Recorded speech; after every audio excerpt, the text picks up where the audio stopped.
I'm Jane Hansen. Welcome. This week in the arena, sexual abuse, the Vatican, and the mainstream media.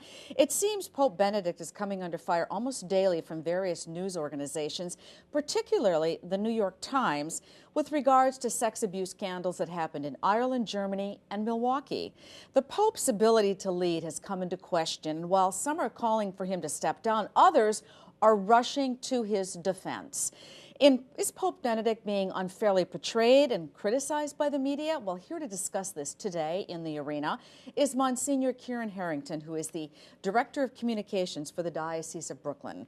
Elizabeth Scalia, contributor to First Things and author of the blog The Anchoress, and David Gibson, who is a noted journalist and author of The Role of Benedict, Pope Benedict XVI and His Battle with the Modern World. Welcome to all of you.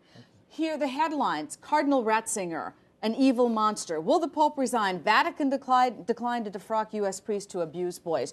What do you say in response to this smashing of the headlines? I think the commentary on the facts has really not done any justice to the media or to the Pope in many respects. But I think you really have to go back to the facts that are in there in these stories that are coming out.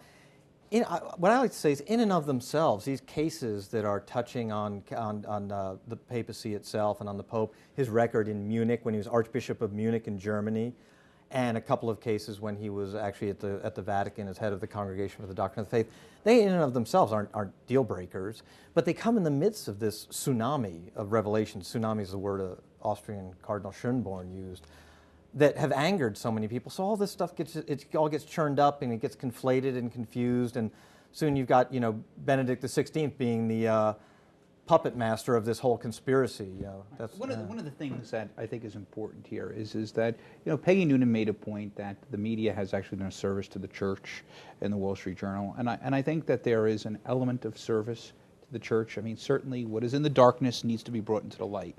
So I think that's the first, and clearly, and I think that every bishop who's spoken about this, I mean, it is an extraordinarily painful circumstance because crimes have been committed against children.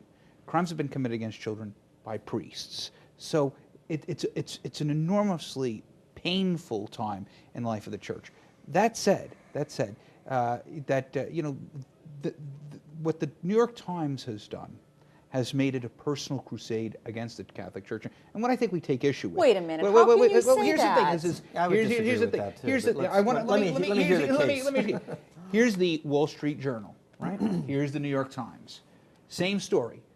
New York Times front page. Notice the headline: priest charged with abuse in U.S. is still serving in India. Same story, different paper. Vatican aids U.S. in pursuit of a priest. You take a look at what Maureen, Nope to the Pope, is Maureen Dowd. That's the editorial in the New York Times. You take a look at Bill McGurn in the Wall Street Journal, and he provides a rather thoughtful discussion about what actually has taken place. So from my perspective, getting the facts out is really important. And maybe we need to do a much better job getting the facts out. The problem is Lori Goodstein and the folks over at the New York Times have really been negligent, in my view, in terms of doing that. I think that what those folks have done is they've omitted key facts in order to paint a picture that they want to tell. One of the key components is the guy who you see in the cover of the New York Times, Anderson, an attorney with an enormous stake in these cases. I mean, and the New York Times doesn't address his own financial interest in this issue. To me, it's very troubling. I think that's self-evident. That's fine. My point is, for one thing, Maureen Dowd and Bill McGurn, again, you're just getting two sides of this, these clanging cymbals that are, again, commenting on the actual news. That's the problem. The other point I'd make is, look, justice in the media is rough justice. Justice in the courts with a plaintiff's lawyer is rough justice.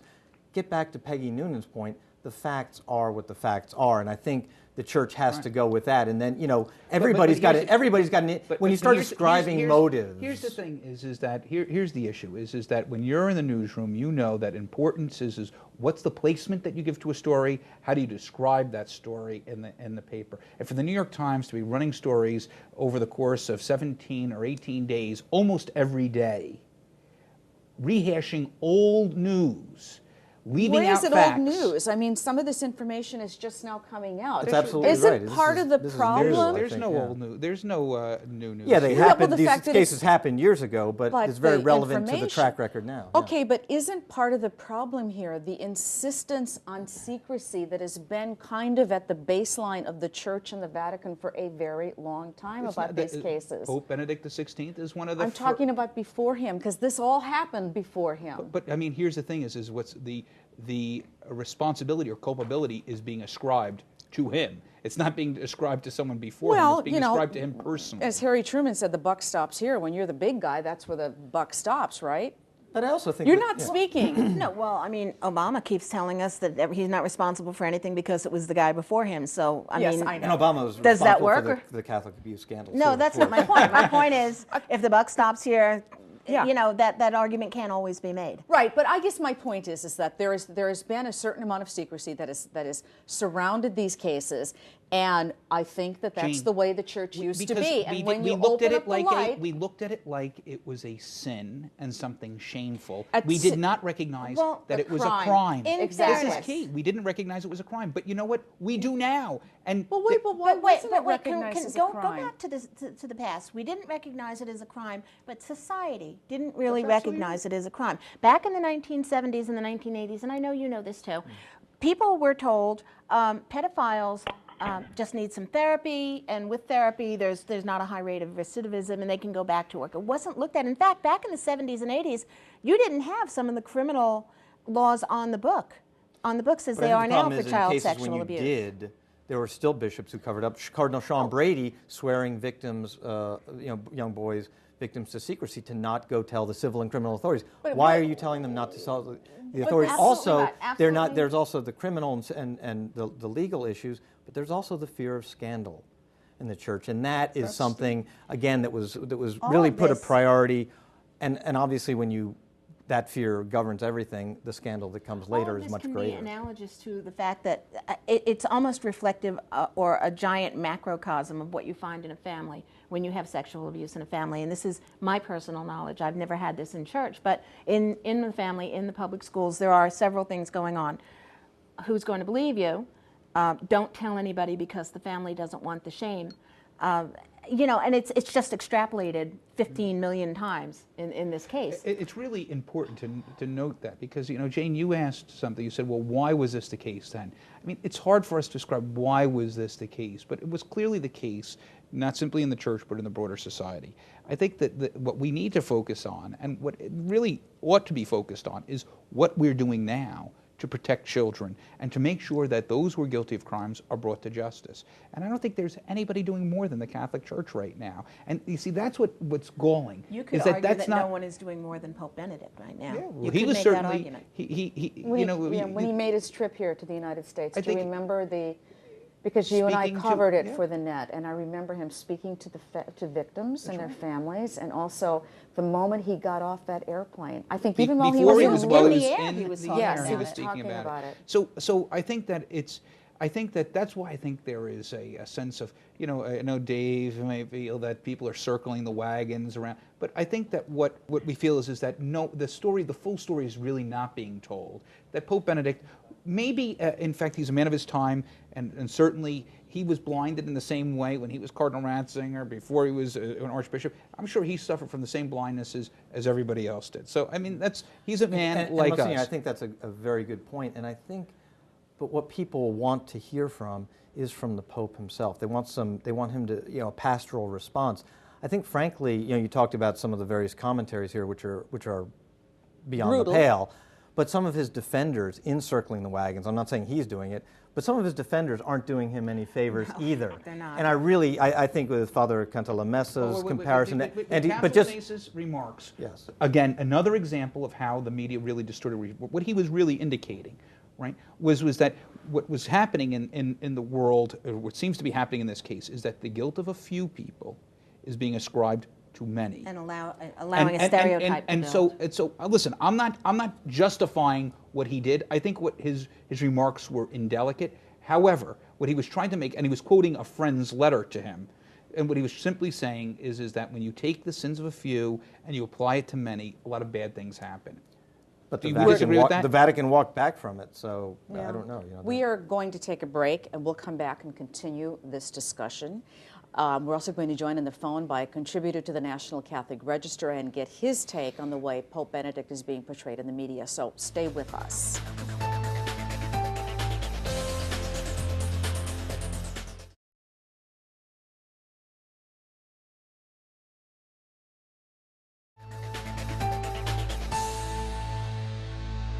Welcome back. Our topic today is the portrayal of the Vatican and particularly Pope Benedict in the media. Joining us on the phone now with his take on this topic is Jimmy Akin, contributor to the National Catholic Register. Thank you, Jimmy, for being with us today. Howdy, it's my pleasure to be here. So we've been talking a lot about your columns that have been, you titled them Cardinal Ratzinger, obviously now the Pope, an evil monster. You've really followed very closely this whole case in Wisconsin with Father Lawrence Murphy. What is the truth on this? What have you uncovered, or what do you know that you can do to shed some light on this whole situation? Well, basically, Pope Benedict, or then Cardinal Ratzinger in the 1990s, had little to no contact with this case, apparently. This is something that the press has been completely misleading people on. According to the narrative proposed by the New York Times and other sources, there was a priest in the Diocese of Milwaukee named Father Lawrence Murphy who, from the 50s to the 70s, was involved in sexual abuse of children at a school for the deaf. And then he was reported, he was moved out of the diocese. The police were aware of the case, but chose not to prosecute for an unknown reason. And then in the 1990s, some of his accusers renewed their accusations and demanded that Rembert Weakland, the then or now or whatever you want to say, the Archbishop of Milwaukee at the time, deal with Father Murphy and have him removed from the priesthood, or quote-unquote defrocked. So Weakland begins a canonical trial against Murphy in the church's courts, and then Murphy writes to the Congregation for the Doctrine of the Faith, which was run by then Cardinal Ratzinger. Which was headed by Cardinal Ratzinger, and then Cardinal Ratzinger slams on the brakes and prevents the trial from going forward. I'm not even sure he ever really had any, did he have any real knowledge of this case? Because well, that's what I was about to say, is that's the narrative being pitched by the New York Times, but it's not the truth. If you examine the very documents that the New York Times put online, you find out that the story is quite different. Now, it's true that Father Murphy wrote to Cardinal Ratzinger as the head of the Congregation for the Doctrine of the Faith. But what many people don't know is that the cardinal prefect of the congregation is technically the one in charge, but he's not the person in charge of day-to-day operations. That person is the secretary of the congregation, which at the time was then Archbishop and now Cardinal Tarcisio Bertone. And so what happened, and what you would expect to happen in this situation, is Ratzinger gets the letter, you know, he's written to as a matter of protocol since he's the head, but then he hands it off to the secretary to actually deal with the case.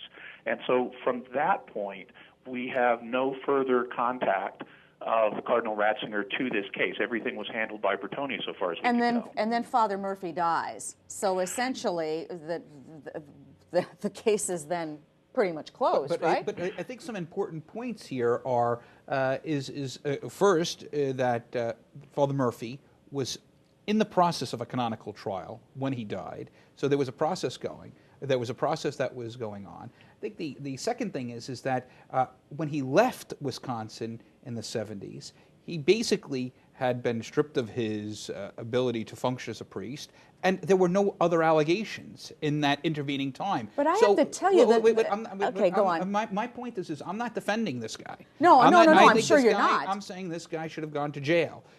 It's interesting that the civil authorities knew and didn't send him to jail. That being the case, there was a failure there. I mean, the story can't get much worse than a priest with 200 kids in a school for the horrible, deaf. Horrible, I mean, horrible stuff. So there's no, but I think it is important to note that you know what I don't think that it's simply because the Holy Father then Cardinal Ratzinger, he was the prefect of the congregation. I mean, ultimately he's responsible even for the actions of his subordinates, but I don't think that his subordinate did anything wrong in this case. I don't think there's any evidence to suggest that Cardinal Bertone did anything wrong. In fact, there's actually a document that's in the New York Times files that's in Italian and has only just now been properly translated into English that records a key meeting at the Vatican that Cardinal Bertone presided over, in which Cardinal Bertone, while he did recommend not using a trial because of the difficulty in proving the case after so much time, but in which he nevertheless insisted that sanctions be taken against Father Murphy in a variety of matters, including, if Murphy didn't cooperate, defrocking him. So, Jimmy, I mean, let's get back to the basics here. One of the things that I keep going back to in all of this is, A, why would there be a crusade on the part of the New York Times or any other news organization against the Catholic Church? But secondly, I mean, as you've suggested here, but secondly, the aura of secrecy that surrounded all of this so many years ago, and now light is being shined upon it. I mean, isn't that the place where finally we can just get to the truth and find out what really happened? In terms of why the Times would be pursuing this aggressively, I think there are a couple of reasons. One is newspapers are dying, and they're desperate to find ways to sell more copies, and scandal sells. So they want to create big scandals whenever they can. Secondly, there's an antipathy towards the Catholic Church on the part of a lot of people in the media, and especially Pope Benedict, because he preaches the gospel and a set of moral values that they don't like. In terms of the culture of secrecy, I think there's a real ground for criticism here. While every organization needs to keep certain information on a need-to-know basis, there has been a kind of culture of secrecy around this subject for understandable reasons, but one that has harmed the Church in some ways. And so I think that there could be some reevaluation on that question. I'd just jump in with a couple of points, Jimmy. That one thing I think to keep in mind is the real point of this particular Times story, and there have been several, and along with another case that's come out regarding a priest in Arizona who it took 12 years for the Vatican, Cardinal Ratzinger personally, to move to defrock him, is that, again, as we said before, that Joseph Ratzinger himself had a learning curve here. He was not as aggressive as many of his defenders have said until he had almost a kind of conversion experience as the media brought forth these cases in the early 2000s. So I think that's what's really the point here, is that the point of these stories is that he had something of a learning curve that I think people would like to hear about. The other thing is, I think, about the media and the New York Times, its animus towards the Catholic Church. You also have to go back and look at 2008 when the Pope came here. The coverage of the Pope during that time, the coverage of the Pope's visit to the United States accounted for half of all coverage of religion in the United States in the year of 2008 in all newspapers, and it was 99% positive. Yep. So, if you're going to say that the media and the New York Times are anti-Catholic, how do you explain that they were pro-Catholic 2 years ago? That's not what we're saying, Dave. I mean, you see, you're making a joke. I don't think that anyone's saying that they're anti-Catholic. Well, I thought Jimmy was. Well, I think he said there's an animus towards the Catholic Church. Doesn't mean they're anti-Catholic. Okay. But I mean, so that's the first thing. I think that the second thing is that you can see how do you account for this story, 17, 18 days running? How many days has it been on the front page of the New York Times? Many days. How many editorials have been? I think this is the classic problem. I think it's also the fault of the Vatican not getting everything out. Well, it's a drip, drip, drip story. I think that's true, but I want to get to what people out there that are watching this are probably thinking right now and may have been thinking for a long time. Oh, no, now it's gone to the big guy, to the Pope. And here we are with this story that has made a lot of people, frankly, turn away from the church. Catholics who've said, if this is happening in my church, I can't live with it. How do you talk to those people about all of this now and have them not say, I am so disappointed in what I'm hearing? Well, first thing is our faith is not in Pope Benedict or Cardinal Ratzinger or Bishop DiMarzio or Father Harrington. Our faith is in Jesus Christ. Of course. So here's the thing: is that people may certainly have been wounded by these things, but I think that there are a lot of people who seize on this seize on this as an excuse to leave their faith. So I don't know if they were committed to the faith before this. I understand anyway. what you're saying. So I think and it's important to kind of get that out. Okay. That our faith is in Jesus Christ, not in any man. I mean, the leadership of the church, the beginning of the important, leadership. though. But the first leaders of the church, the first apostles, one denied him, one was a thief, the other betrayed him. So this was early leadership. Okay? First century. All right. Jimmy, I need a last word from you because we have to go. So any last thoughts? Well, it's obviously something that is very troubling, but thus far, the press really hasn't come up with evidence that Cardinal Ratzinger or Cardinal Bertoni did anything wrong. All right. Thanks, you, Jimmy. Jimmy. David? Thank you, Jimmy. Thank you. Thank Jimmy. you. Last words? No, I just think there are two levels to this. There's at the parish level, people can be assured that that their kids are safe. The policies put in place now. What people, I think, are looking towards now, which the Vatican, maybe the hierarchy is not, is accountability at the top. And I think they want to hear something from Benedict, who's an eloquent pastor when he wants to be, and I think they'd like to hear that. All right. Thank you very much for being with us. We are going to take a break. When we come back, we will be joined by our regular contributor, Grant Gallicho, and have some final thoughts. Stay with us.